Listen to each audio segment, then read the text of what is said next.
Okay, so yesterday we completed that hard Gemara, which a little complicated. So maybe we'll just go over it a little and then we'll continue.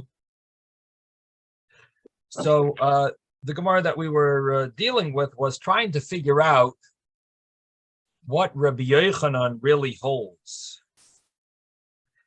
And it really went back and forth because we do have contradictory statements from Rabbi Yochanan.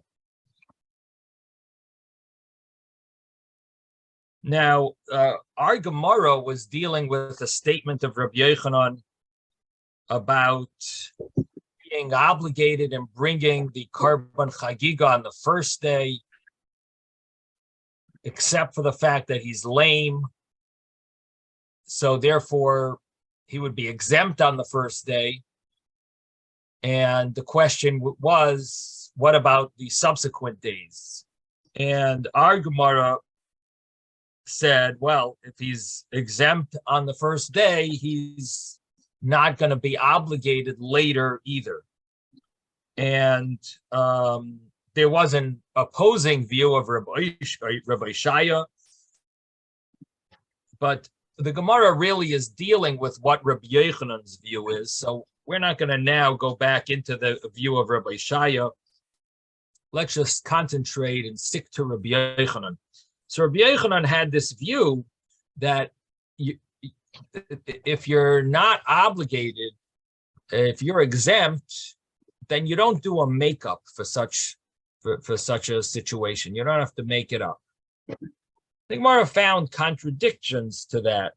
And one of them had to do with a case of a Nazir. The Nazir was someone who became impure. He was a Nazir. He was not allowed to impurify himself. He has certain rules, but he somehow did. He became impure. And he needs to bring a set of sacrifices. But then right before he's about to bring his sacrifices, he becomes impure a second time. And what we found was Rabbi Yochanan holds in that scenario, if he becomes impure a second time, it becomes impure, let's say, the night before he's supposed to bring those sacrifices, he will have to bring a new set of sacrifices. So even though he's even though he is not yet eligible to bring the sacrifice, it's still the nighttime, but you would think because of that, he should be still part of the first impurity, and basically it never ended. The impurity never ended of his first impurity during his period of Nazir, of being a Nazirite. But nevertheless, Rabbi Yochanan says he will have to bring a new set of sacrifices for this second impurity of becoming impure while being a Nazir.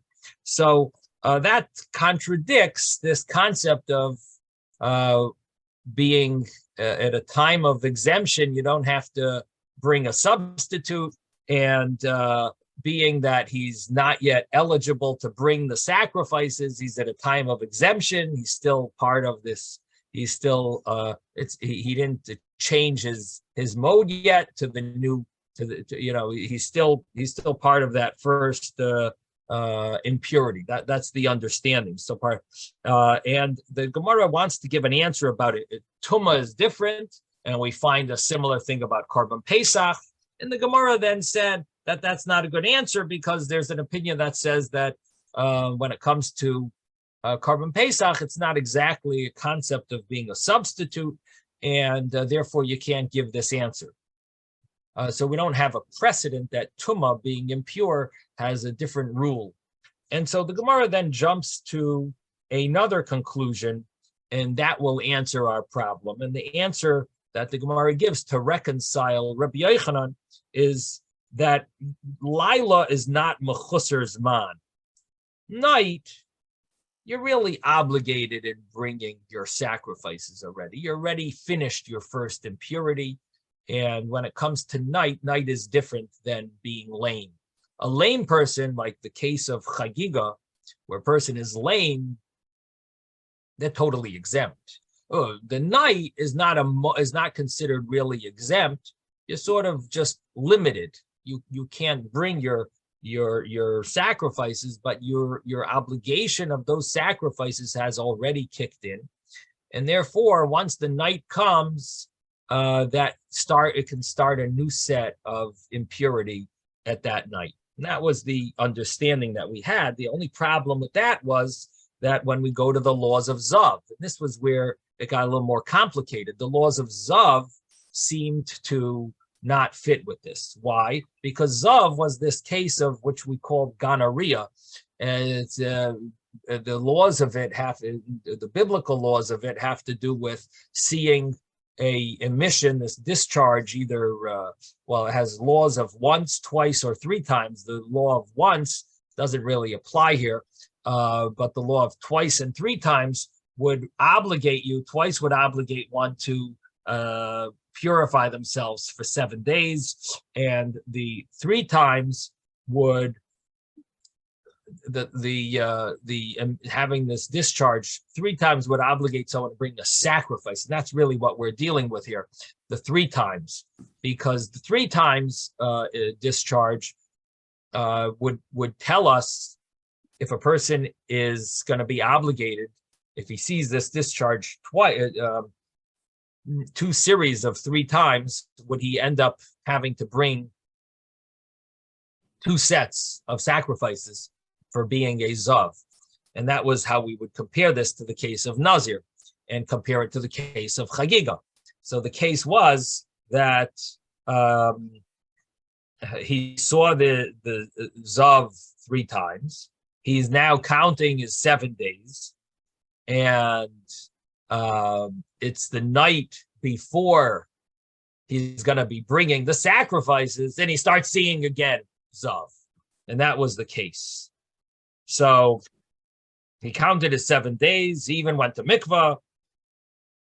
The sun set. He's getting ready for the next day. He's going to bring a sacrifice. Oh, all of a sudden he sees another discharge. So he sees one at night, and then he sees another two by day. So the law was that in the case where he sees one at night and two by day, he will bring another sacrifice, another set of sacrifices. But if he saw two at night and one by day, the third one by the next day, then he is considered to having become a Zav before the end of his first Zav period. And because of that, he will not have to bring another set of sacrifices. Now that seems to be a clear contradiction to the case of Nazir. So what's happening here is, and this is what you have to, what makes it a little complicated is the fact that he did see one discharge. That doesn't really do much, even though he saw it at night. The night, and it's not yet the next day.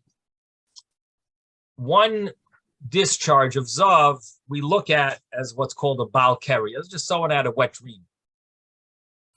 But when he has two, that's already considered a complete Zav. He doesn't have to bring the sacrifice till 3, but he's complete Zav. He has to count 7 clean days. Now, when he only saw one at night, so we wait for the next day. The next day, he saw two discharges. So we're going to say that one will join to the other 2 on the next day, and we will consider him a full-fledged Zav on the next day. But that next day is already a time for a new set of sacrifices for being a Zav a second time. We're going to call him a Zav a second time. However, if he sees 2 discharges at night, then we're going to say that he's really a continuation of his first Zav. He didn't become a Zav again. He's still part of the first Zav.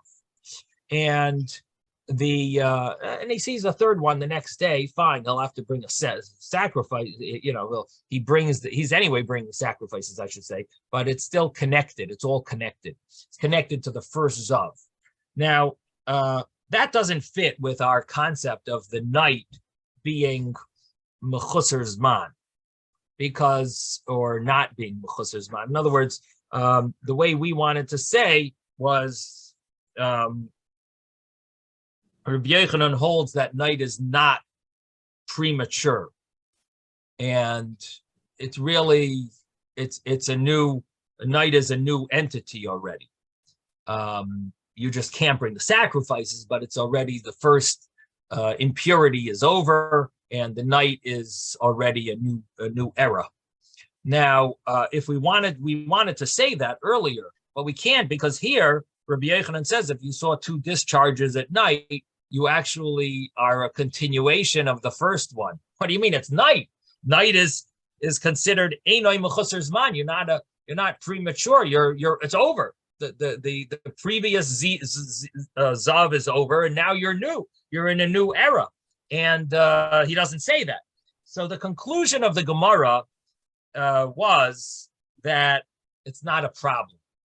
We don't have to differentiate between these two cases. Rabbi Yochanan, in this case of Zav, is talking about according to the other view.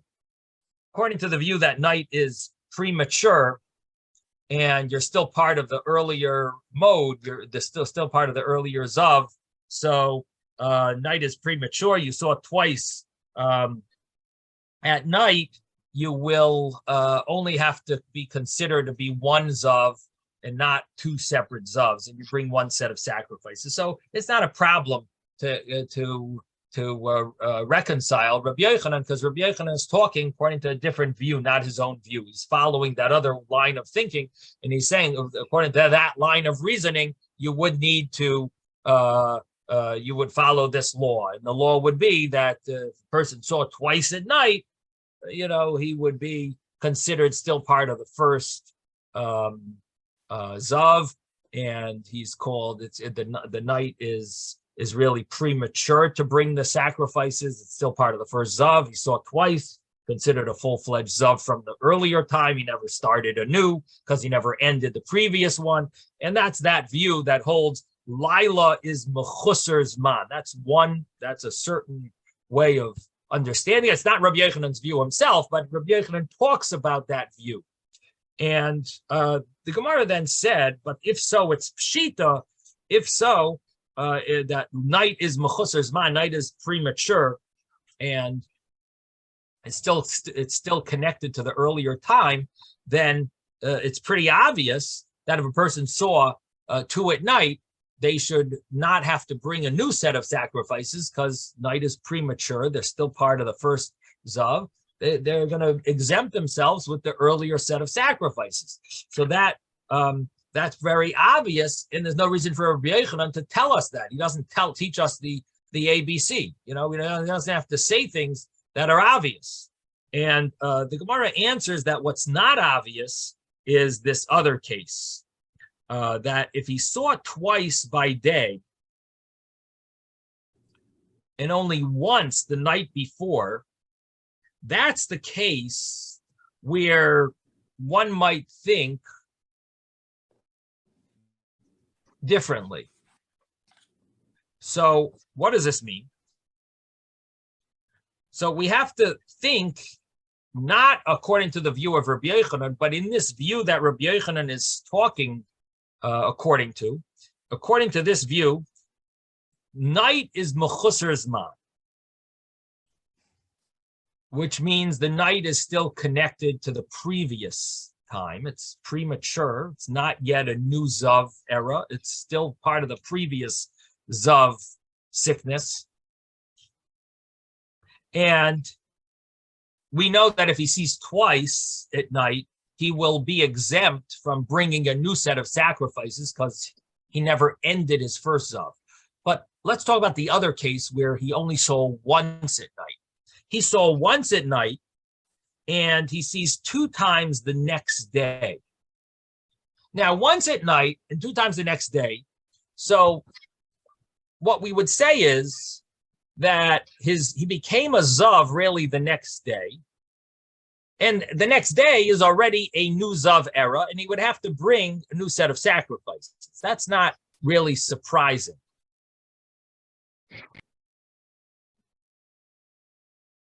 He did see once at night, but we've answered that problem.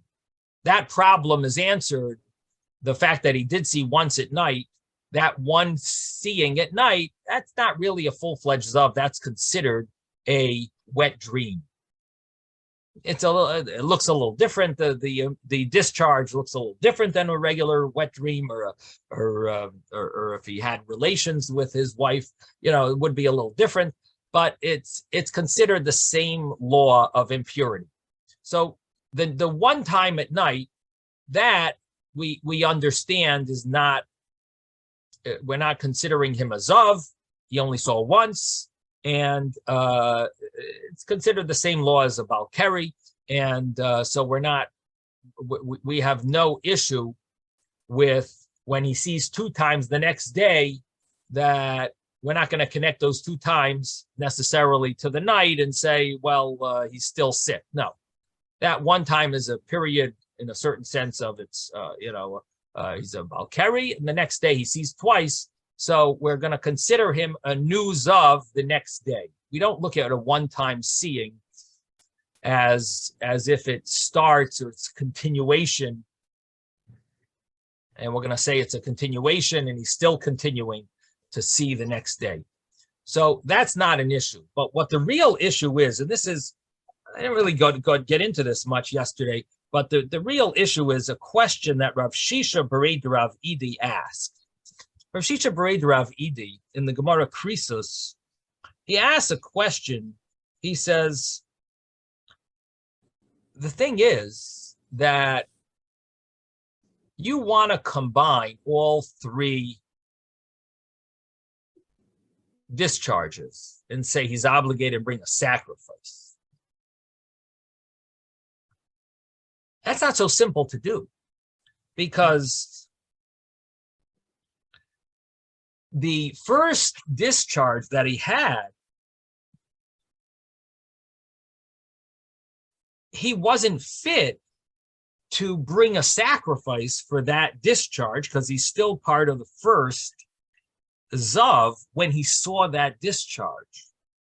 And therefore, it's not a time fit to be obligated in a new Zav, because he's still part of the previous Zav.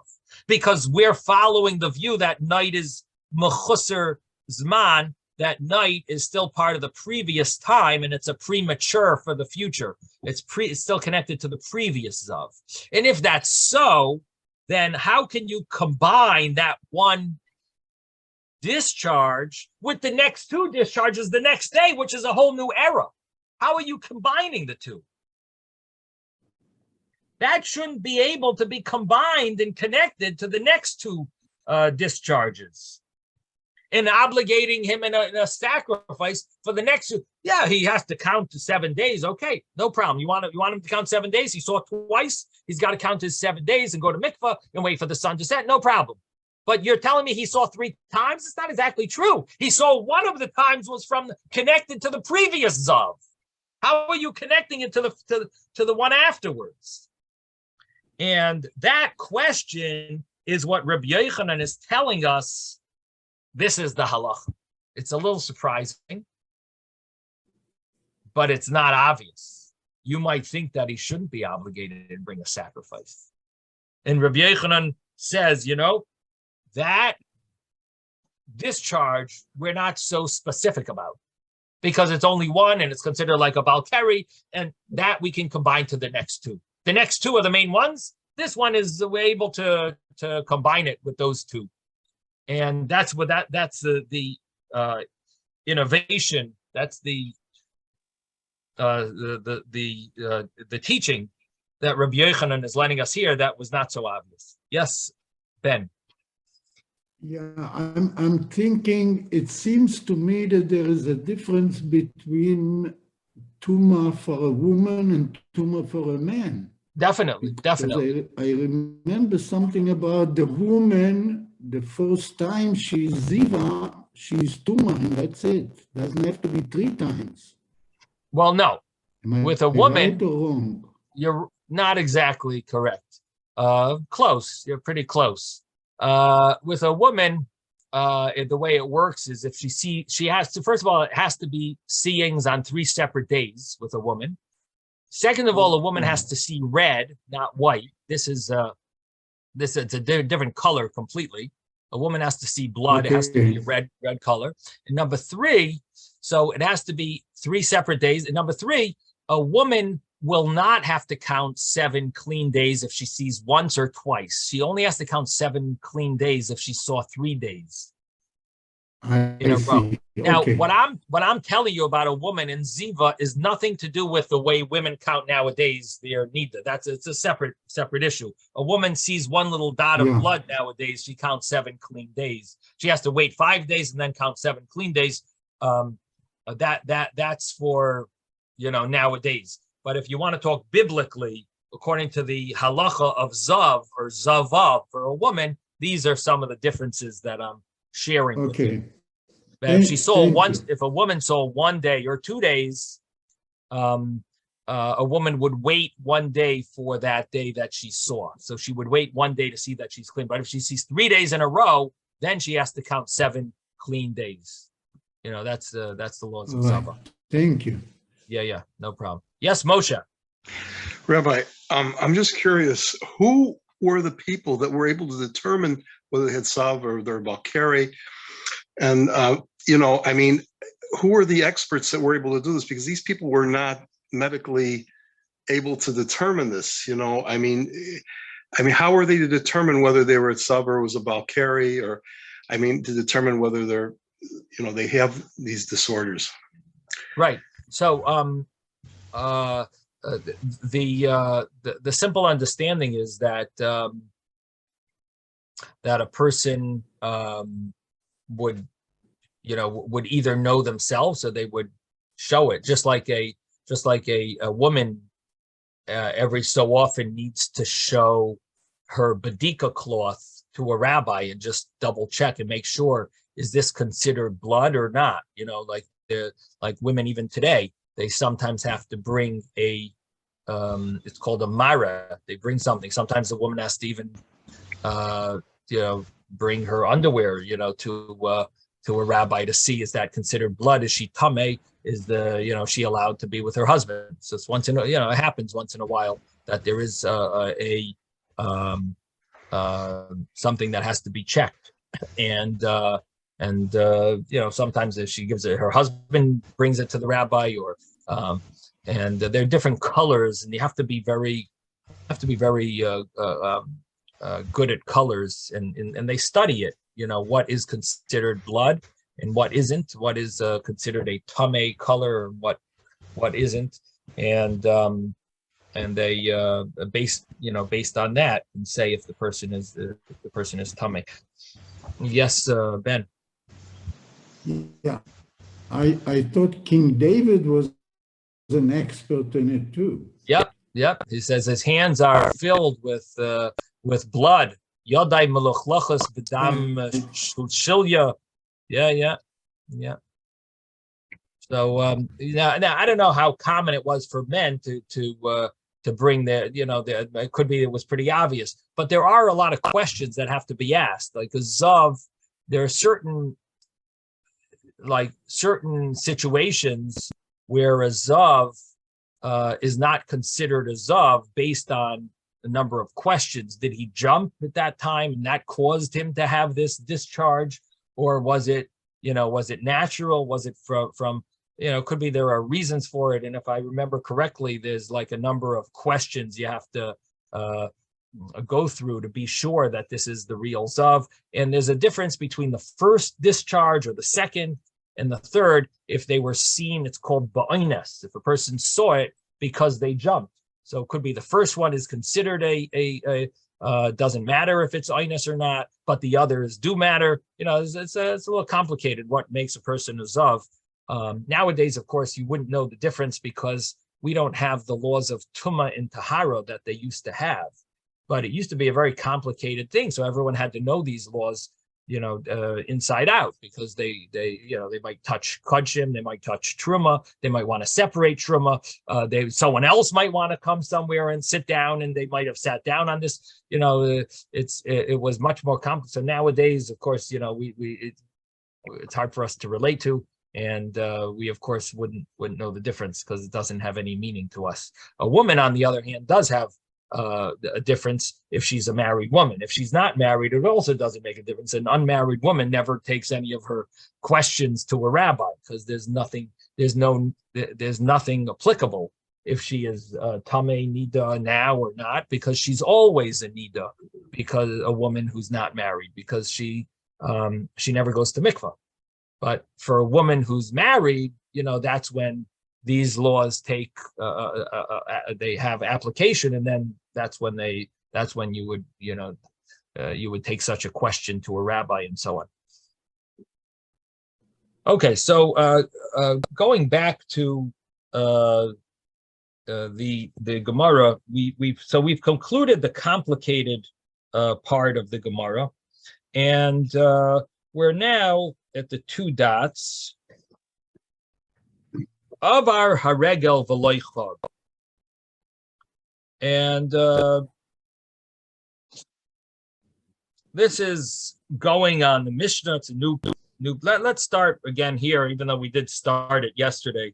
So we're about maybe 12 lines from the top of the page. We're on page 9b.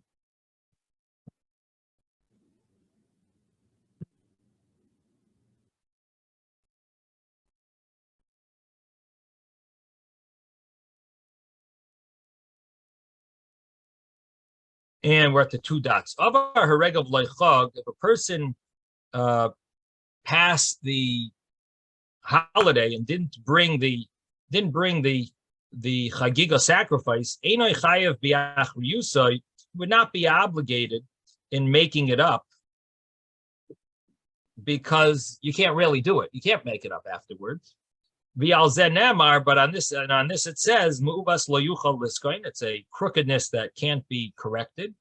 V'chesroin lo yuchal limonais, and it's a lacking that is not able to be included, to be fit, also like to be fixed. So, and this is the lacking that can't be fixed, is this korban chagiga. You can't fix it up.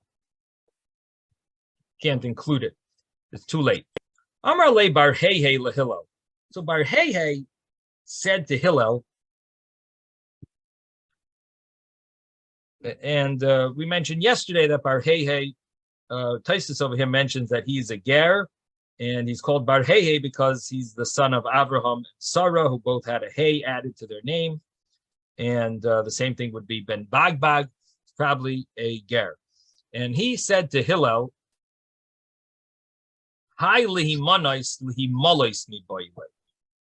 It says in the verse lihimanos. Now the way you're translating it, bar Heihei says, it should have said lihimalais. Why?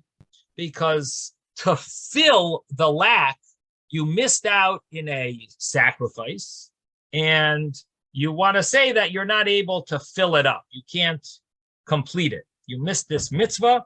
You can't. You can no longer fill it up. That's what That's what you're saying. You can't do the chagiga anymore. So it should say chesrein lo yuchal lihimalos. It's a lacking that's not able to be corrected and rectified. But it says lihimanos. Lihimanos means to be counted in on or included.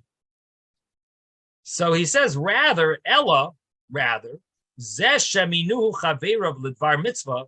This is referring to a person that his friends appointed him or invited him for a dvar mitzvah, v'hu lo nimna imahen, and he was not counted in with them. and he didn't go. And this is what it's referring to when it says a lacking, that lo yuchal lehimonais, if you missed out on it, you were with a group and you could have gone with them and be counted in with them, and you didn't go with them. That is the case that we're referring to. It's a chesrain lo yuchal lehimonais, where your friends go and partake in a certain project, in a certain mitzvah, and you miss out. That would be the case. So when we talk about a korban chagiga and you miss out bringing the korban chagiga, that would not be lehimanis. The wording, the it would not fit with that. That would be, you would want to say you lacked something and you can't fulfill it, and it's too late to fulfill. It's too late to make it up. But here's lehimanis, sounds more like a group, that you were not counted in with everyone else, and therefore it must be talking about a group doing a mitzvah and you missed out. Tanya nami hachi. The Gemara says we also have a brisa that seems to explain it like bar hey hey. Me'uvas lo yuchal liskoin. What is the case of me'uvas lo yuchal liskoin? Crookedness that can't be corrected. That refers to zeh shabitel kriyash mashal shachris, or kriyash mashal arvis. This is referring to someone who missed out on Kriyash Shema of the morning and Kriyash Shema of the evening. And while we're mentioning this, I should say that if there are those that don't daven before our class, they should at least make sure to say Shema, all 3 paragraphs of the Shema with the word emes. Why? Because there is something called the Zman Kriyash Shema, time to say Kriyash Shema, which we learned about in Tractate Brachas. And if a person wasn't able to daven before our class, at least they should say the Shema so they fulfill the mitzvah of Shema properly. Because if you miss it, it's too late. And the time of Kriyash Shema nowadays is somewhere around 9 o'clock, 9:15 or 9:45, 2 different opinions. But that's the Zman of Kriyash Shema. And if a person misses it out, our Gemara says that's uvas lo yuchal liskain. It's a crookedness that you can't correct, because even if you say Shema later in the day, you're not really fulfilling the mitzvah of Shema, which is supposed to be b'shach b'cha, when you get up, which is within the first 3 hours of the day. I'm sorry, uva kumecha. I said b'shach b'cha when you lie down. Uva kumecha when you get up. That's a should have said. Now, so it's supposed to be when most people get up, which is within the first 3 hours of the day, and the first 3 hours of the day it either goes by dawn or by sunrise, and 2 different opinions. And then you have to calculate how big a day is and count 3, divide it into 12 parts, and then count 3 of those parts would be 3 hours into the day. It doesn't mean 60-minute hours. It means dividing the day into 4 parts and into 4 sections, and the first section would be the first quarter of the day. Now, so a person who doesn't say Shema, Mavatel Kriyash Shema of the morning or Kriyash Shema of the evening, the same thing applies at night. That a person should say the Shema at least before midnight. So the person who misses out is called a me'uvas lo yuchal liska, and someone who's a crookedness that a person can't fix. It's such an easy thing. It takes 1 minute to say the whole Shema, 3 paragraphs with the word emes. It's an easy mitzvah, and if you miss it out, you can't really make it up. What's the other example? Or if a person misses out in the davening of the morning or the davening of the evening, and if a person misses out in that davening, you can't make it up. Now, what does that mean? You miss out in the davening, you can't make it up. We know that for davening, there are makeups. You could do 2 minchas, you could do 2 Shachrises, 2 Ma'arivs. There is such a thing as makeup. The only thing is a makeup works for a person who does it by mistake. But you can't do a makeup if you were negligent and purposely didn't daven. You pushed it off on purpose. If you slept in, okay, slept in, but you were sick. But if you purposely didn't daven, then there's no makeup, and that's what our Gemara says. Me'ubas lo yuchaliska. And again, this was a Gemara also in Tractate Brachas. We had this Gemara there as well. And now comes the main point. The Chesron. Yes. Rabbi, when do you say the word emet? I didn't get that. What I said was that after you say all 3 paragraphs. When you say the 3 brachot, or not at the the end brachos. of the 3. Yeah, at the end of all 3 paragraphs, there is another paragraph that says MS v'yatziv in the morning or MS ve'emuna. Now, when you just want to say Shema, and you're not planning on davening, you're just doing the Shema because you don't want to miss out in Shema. So don't think that the MS is excluded. It's for when you daven. No, MS is part of Shema. It's supposed to go back on Shema. Therefore, if you say the Shema, also say the word MS with it. So Ani Hashem Elokechem, MS. You say Ani Hashem Elokechem and say the word MS with it. Thank you. And really, and then there are different customs about how to calculate 204. You're supposed to say 248 words to correspond to 248 limbs in the body. So some people say Kel Melech Naaman before the Shema to add 3 words. Some people say it at the end. Ani Hashem Elokechem, MS. But either way, however you do it, you want to make sure to say the word MS with the Shema. Okay, so and now comes the main point here, and that is v'chesroin lo yuchal lihimanos, this lacking that you don't want to be excluded from and not counted in on, and that refers to zeh shenimnu chaveirav lidvar mitzvah. This is referring to a case where his group, his friends, his clique, they were included in a dvar mitzvah, v'hu lo nimna imahem, and he was not included with them. And the truth is, it could also apply to the same thing, to davening with a minyan. That you missed out in davening is one thing, and then there's missing out in davening with a minyan. Your group was davening, and you didn't get counted with them. It's a chesron lo yuchal lihimanos. It's a lacking that you can't be counted in on. If you missed out in that group, you can't really make it up. And because there's a special thing to daven together with a minyan, even though you could daven, but you missed out in the group. You missed out in the minyan. But that could apply to any mitzvah. I'm just giving an example of a minyan. Okay, so I did want to mention that it's interesting. There's a sefer called Shilas Etshuvas Torah Lishma, which was written. The name on it is the name of each of the responsa is a person by the name of Yechezkel Kachlin, and which is the unknown author.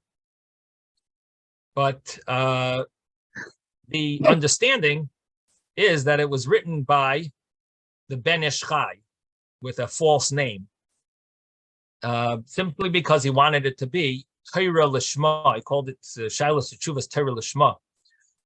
And he wanted it to be Lishma. No one should know that it's him. So he wanted to conceal his name. So he wrote the same gematria as Yosef Chaim, as Yechezkel Kachlin. Anyway, he writes over there a shaila. He says, someone asked him, are you allowed to name a child a letter of the aleph base? Can you name a child one of the letters of the aleph base? You want to name your child Vav or Lamed. can you name your child a letter in the Aleph base? He said some people told him you can't do such a thing. So he wanted to know, is it allowed? So he asked this Rabbi Yosef Chaim. So Rabbi Yosef Chaim says, I have a clear proof. Bar Hey. We have a proof from our Gemara that a person could be named the letter Hey. And where do you see, how do we know Bar Hey is referring to the letter Hey? Because Taisva says that the reason why he's called Bar Hey is because it's referring to Avraham, the letter Hey from Avraham, and the letter Hey from Sarah. And so you see from here that there is such a that it's acceptable. You could name someone a letter of the Aleph base. There are those that question this, and they say that question this this view that it's allowed, claiming that Hey is also a letter, is also a word. If you look in the Torah, you have Hey lochem zera, where Yosef gives the people seeds to plant. So you see, Hey, maybe he's named after a word in the Torah. But from Taisus here, we see that this is it actually is referring to the letter Hey. Taisus says that this is the letter Hey from Abraham and the letter Hey from Sarah. So it does seem like it's a decent proof that a person could theoretically name their child, if they wanted to, from one of the letters of the alphabets. Anyway, I don't know anyone that would want to, but I guess that's just an interesting insight. The Gemara now says, there's a very famous Gemara here, brought down in many places, and many people know this Gemara. Amar le bar Hey lahillel. Bar Hey told Hillel the following thing. My dechsiv, what does it mean when it says in the pasuk about the future? V'shavtem u'reisem, you will dwell or sit, and you will see the difference. You will dwell and see the difference between tzaddik l'rasha, between a tzaddik and a rasha, and the verse continues, bein oyved elakim la'asher lo yavod, between someone who serves Hashem and someone who doesn't serve Hashem. So Bar Hey asks Hillel, he says, this seems surprising. Why would the verse be repetitive? It speaks about a tzaddik, a righteous person, and a rasha, a wicked person. And then it goes on and says between a person who serves God and a person who doesn't serve God. So Bar Hey says, Hainu tzaddik, hainu oved elokim. When it says tzaddik, that is someone who's oved elokim, who's serving Hashem. And hainu rasha, hainu asher lo yavadai. But when it says rasha, that is someone who is not serving Hashem. So why would the pasuk be repetitive? Amar le, so Hillel told him back that no, it's actually not referring to a tzaddik and a rasha. Avadai loy v'loy avadai tarvaihu tzadiki gemuri ninhu. The avadai and the loy avadai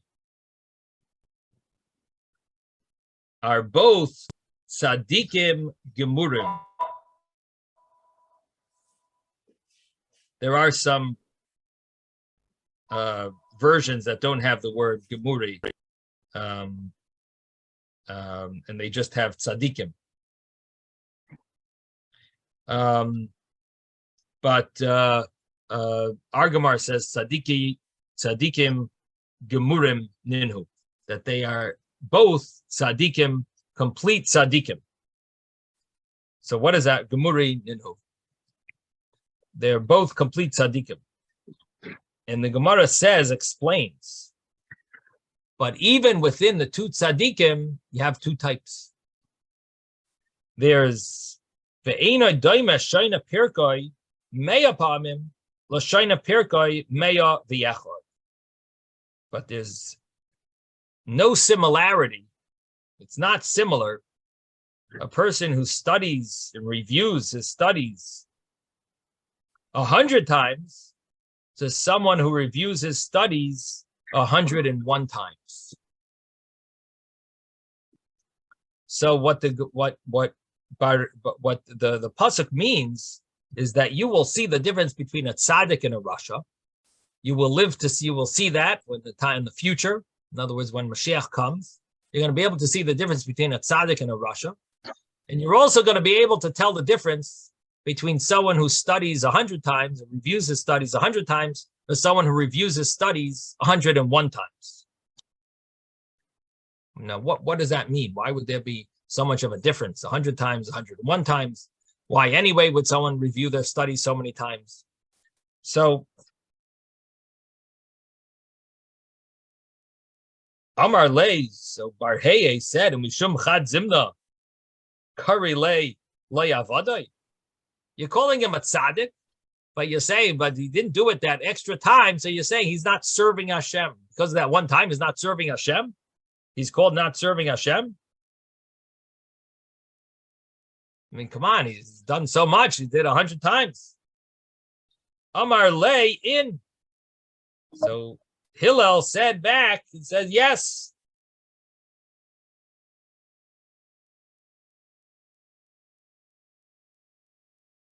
Say ulamad mishuk shel chamor. Go and learn from a place, a marketplace where you have donkey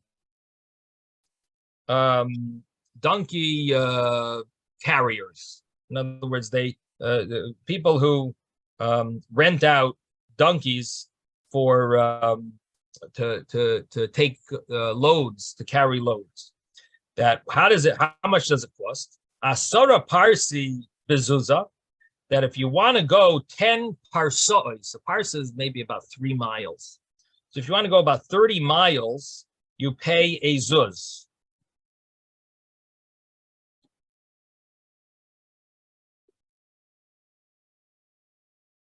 Ad asar parsi, but if you want to go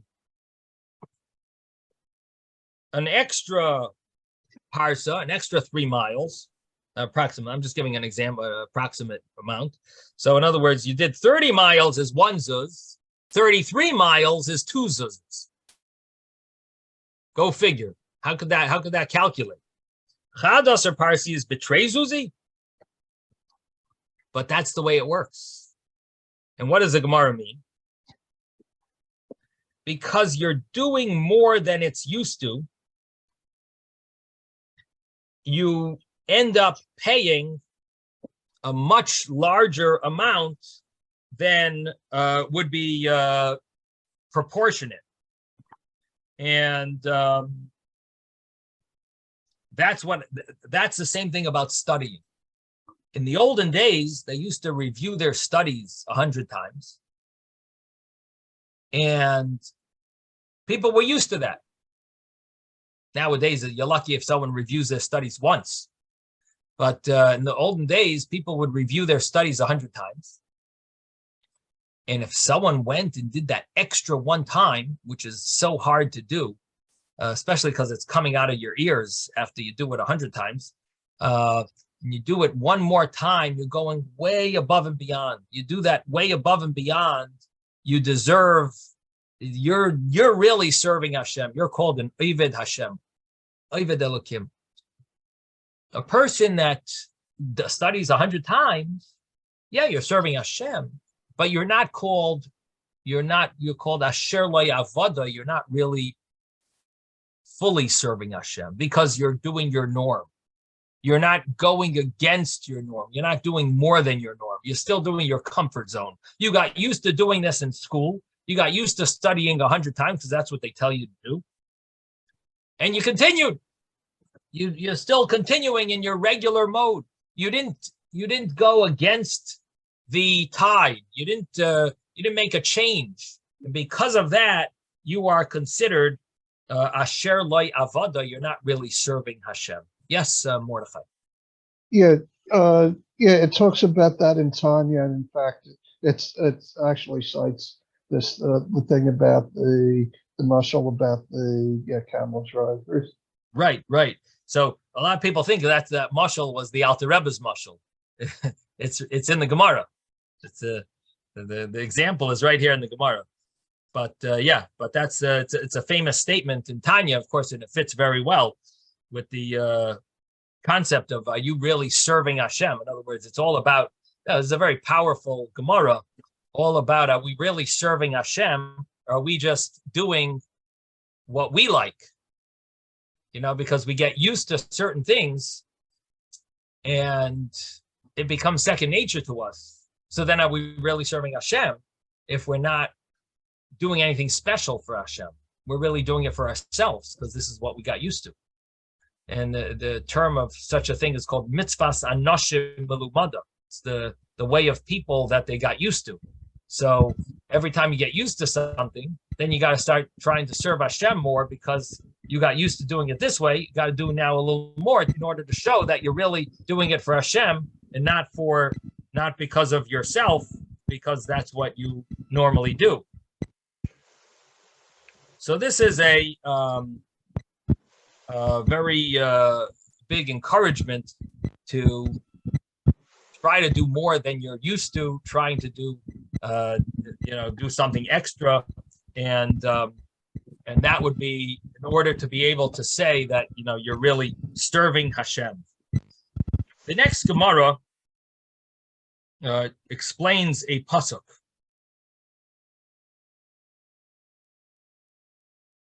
Amar le Eliyahu lebar Hehe.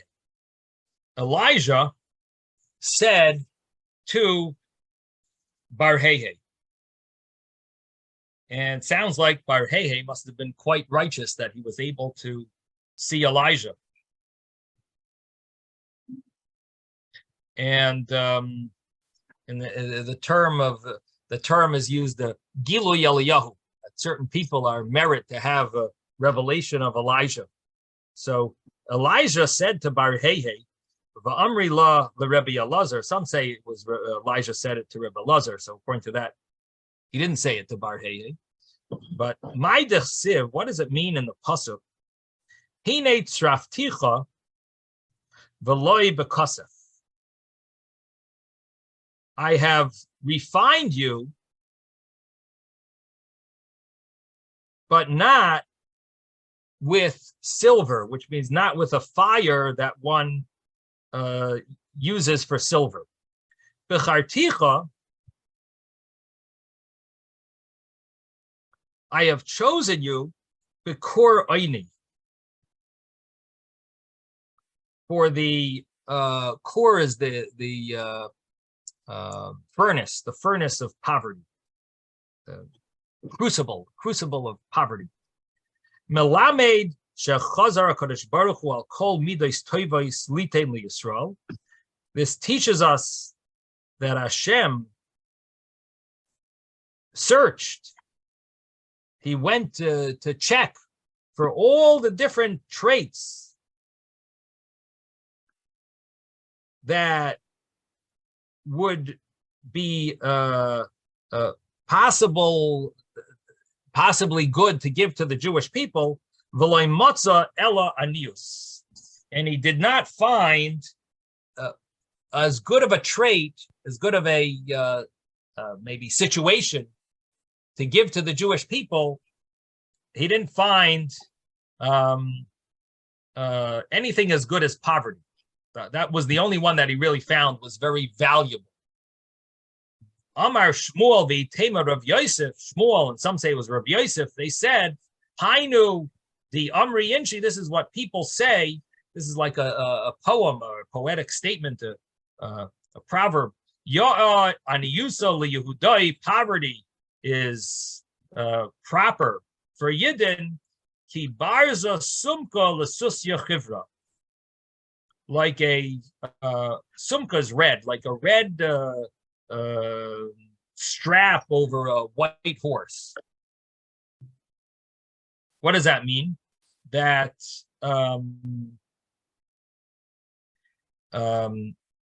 poverty helps the Jewish people stay in line. It helps us get closer to Hashem. It makes us not feel arrogant, makes us not want to rebel. We ask Hashem for mercy and keeps us humble. And this is the at least the statement. I guess I'm sure there's a lot of discussion in the commentaries about this. It's definitely an interesting statement of the Gemara, but that's the Gemara. Interestingly, Rashi doesn't really have much on it.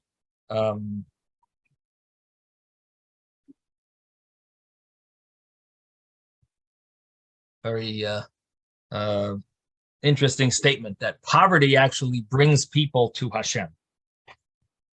And Hashem chose it as a sort of like a good method of keeping people. It's a good midah. He searched for the midas to give the Jewish people, and he gave them. He only found poverty, and it helps us like a red strap to a white horse, which means that it brings out the whiteness. The whiteness is a sign of no sins. Im yadimu katoila katsemer yiyu. If you have sins like scarlet, after tshuva, they will be like white. They will be, so white is a sign of purification and atonement.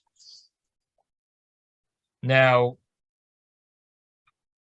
so that's basically this little Gemara. Now, Reb Shimon ben Manasseh says, "Ezohi mu'uvas lo yuchal liskain." Who is a mu'uvas, a crooked thing that cannot be rectified, can't be straightened? Zehabala erva v'hoyled bimena mamzer. This is a person who has relations with a erva, someone prohibited. It could be a relative. It could be an affair with a married woman, or it could be just a person that a person's not allowed to marry, and he gives birth, causes impregnates her, and they give birth to a mamzer.